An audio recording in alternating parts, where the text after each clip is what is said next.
Capítulo 2. Risco de vida. Logo entraram no carro.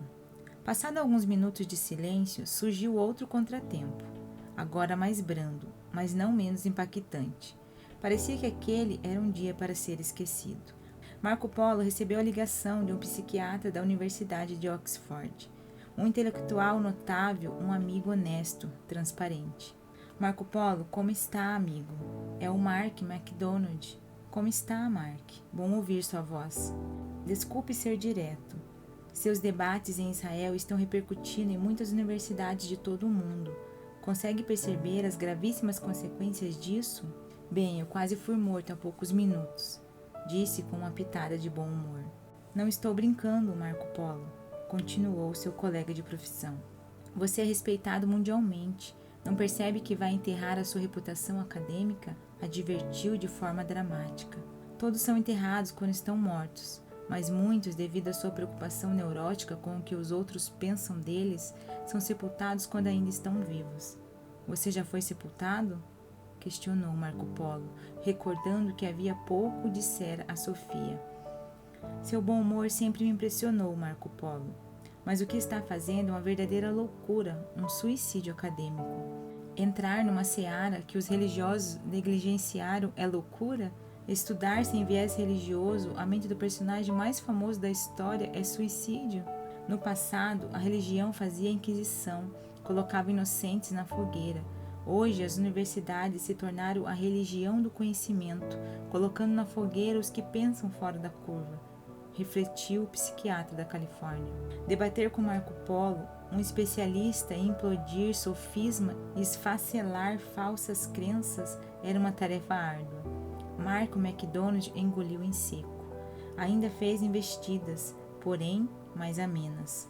Mas, Marco Polo, pense comigo. Jesus, como objeto de estudo, é um campo minado. Ele é polêmico, a religião é polêmica. Mas quem diz que estou discorrendo sobre religião? Dentro das minhas enormes limitações, estou estudando a mente de Jesus, sua personalidade, suas habilidades. Mas a comunidade científica não vai entender isso. As religiões falharam e as ciências também, Mark. 2000 anos se passaram e ninguém se atreveu a avaliar as ferramentas que esse homem usou para proteger a própria emoção. Como assim? Ele sabia proteger a própria emoção?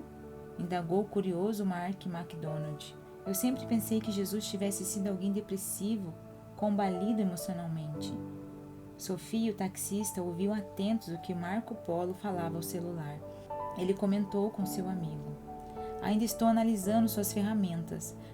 Pode ser que me decepcione, me frustre, mas até o momento estou perplexo, Mark. Por acaso você está querendo ganhar o prêmio Nobel? Debochou o amigo de Oxford. Veja sua incoerência, Mark. Há alguns minutos você me disse que eu seria execrado no meio acadêmico. Agora eu quero ganhar o prêmio Nobel? Não estou entendendo. Depois de uma pausa, Mark MacDonald questionou. Você me perturba, Marco Polo. Diga-me, o que pretende com essa pesquisa? Tentar responder a essas perguntas. Jesus teve uma mente complexa ou apequenada? Jesus teve uma mente complexa ou apequenada? Suas teses eram brilhantes ou opacas? Ele formou repetidores de informações ou mentes livres e criativas? Geria sua emoção nos focos de tensão ou tinha um eu frágil com baixo limiar para suportar frustrações? Ele desenvolveu os códigos da felicidade ou era uma pessoa angustiada? A abordagem de Marco Polo levou seu colega psiquiatra a quase perder a voz. Esses questionamentos são surpreendentes. Sei que você é um cientista sério, criterioso e honesto. Temo que suas análises possam levar a conclusões seríssimas. Você pode concluir que Jesus foi uma fraude, um psicótico.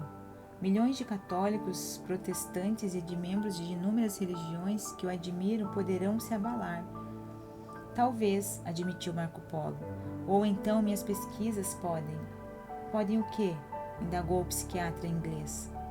Levar à conclusão de que Jesus foi uma das mentes mais surpreendentes da história, se não a maior delas. Enfim, podem levar à conclusão de que ele, o personagem mais famoso do mundo, é o menos conhecido em sua mente. Você está inferindo que as ciências foram omissas em não estudá-lo? Estou. Foi uma omissão infantil. Posso ter de reconsiderar meu pensamento, mas até onde tenho analisado, me parece que ele estava muito avançado no tempo, que realizava mais de 2 milênios o mais fantástico treinamento para formar mentes livres, criativas, ousadas, proativas. A educação clássica racionalista está na idade das cavernas comparada ao seu treinamento. Mas o amigo de Marco Polo estava pasmo, com dificuldade de se expressar. Mark MacDonald sabia que na Europa, palco de atrocidades inimagináveis, milhões de pessoas não conseguiam ouvir falar do personagem Jesus sem atrelá-lo à religião. E as religiões tinham uma reputação débil, pois não impediram, por exemplo, as atrocidades nazistas, algumas até as apoiaram. Milhões de religiosos haviam construído em sua mente um personagem que não correspondia a um mestre histórico e gerenciador da mente, ousado e perspicaz treinador da emoção. Marco Polo havia escrito mais de 800 páginas sobre o processo de formação da personalidade de Adolf Hitler, o ambiente social estressante patrocinado pelo Tratado de Versalhes, a fragmentação política, a crise econômica, bem como as técnicas de marketing de massa que os nazistas usaram para devorar a inconsciente coletivo da Alemanha. Uma educação racionalista que despreza a gestão da emoção não desenvolve mentes livres e autônomas, completou Marco Polo. Em seguida, lançou um questionamento perturbador. Estamos formando pensadores ou repetidores em nossas universidades? Marco Polo estava convicto que se a Alemanha, que já fora o lar de Kant, Hegel e Schopenhauer, e tinha na época a melhor educação cartesiana de seu tempo, foi seduzida pelo psicopata Hitler, um líder histriônico, rude e tosco, mas extremamente eloquente. Nenhuma outra nação racionalista que não forma mentes livres em massa estaria vacinada contra a sedução de outros psicopatas semelhantes se fossem reproduzidas as mesmas condições sociais.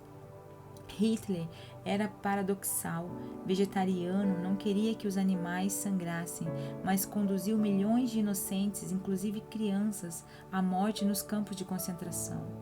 O psiquiatra de Oxford ficou abalado com a possibilidade de as universidades não estarem formando pensadores.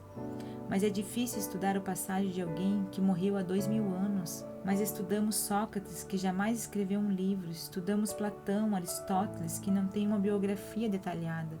Mas o homem Jesus, que teve pelo menos 4 biografias aceitas mundialmente, não foi estudado. Raramente alguém tão biografado foi tão desprezado. Estou estarrecido, Marco Polo. Quero analisar o seu material. Ouça meus debates. Antes de desligar, Mark MacDonald fez uma pergunta que não saía da sua cabeça. Eu não entendo. Você é um dos ateus mais céticos e críticos que conheço. Deixou de ser ateu? Marco Polo fez uma breve pausa antes de responder. Sou apenas um ser humano em construção, um pensador que caminha no teatro do tempo em busca do mais importante endereço. Que endereço? Dentro de mim mesmo, afirmou Marco Polo. Mark MacDonald respirou lenta e profundamente. Humilde comentou: o vírus do preconceito está em nossa circulação. Vou começar a acompanhar seus debates. E depois de mais uma pausa, encorajou o amigo. Sucesso, Marco Polo. Mesmo se o mundo desabar sobre você, seja fiel ao que você pensa. Ah, queria ter sua coragem. E assim terminou essa inusitada ligação. 10 minutos depois, chegaram ao local onde ocorreria o debate. Havia uma plateia de centenas de pessoas de origem multiétnica, sedenta por ouvir o psiquiatra. As pessoas se apinhavam num pequeno espaço. Sofia ficou preocupada. Como falará sem microfone? E ainda mais com o rosto inchado e com edemas? Pior ainda, será o que entenderão? Marco Polo sorriu para ela e comentou: o homem que estamos estudando falou neste mesmo lugar para um público pelo menos 10 vezes maior, inclusive sob o risco de morrer. Por que eu, um simples pensador, não me atreveria a alçar a minha voz? O fantasma da crítica me espanta, mas o da omissão me assombra. Era uma tarefa árdua falar sem microfone, ao ar livre, sobre um assunto tão polêmico. Assim era o cardápio diário de Marco Polo. Amigos próximos, críticos ao redor e inimigos à espreita. Porém, seus maiores desafios não eram físicos, mas intelectuais, dissecar os intrigantes códigos socioemocionais do discurso mais enigmático da história. Eram códigos que abalariam milhões de mentes, inclusive a dos intelectuais e religiosos.